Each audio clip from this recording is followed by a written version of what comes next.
Ito ang tatlong katotohanan ng ating buhay na hindi lahat ng tao mamahalin tayo.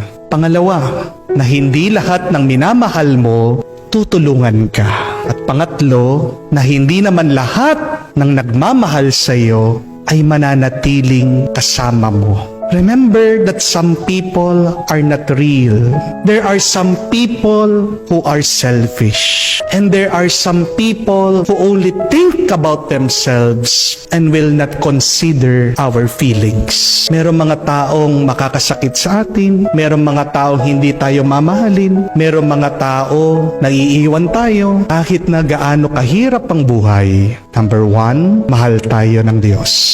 Amen? Number 2, tutulungan tayo ng Diyos. Amen? Number 3, ang Diyos tapat sa atin kahit na hindi tayo tapat sa Kanya. My dear friends, God in His kindness has given us a loving mother. Pagkabuti-buti ng ating Panginoon, binigay na niya ang Kanyang anak para sa ating kaligtasan. Pero binigay din niya ang Kanyang ina sa atin, si Maria. Handa na palaging tumulong. Handa na palaging sumaklolo. Handa na palaging maging gabay para mapalapit tayo sa Kanyang anak si Jesus na magpupuno sa atin ng pagpapala.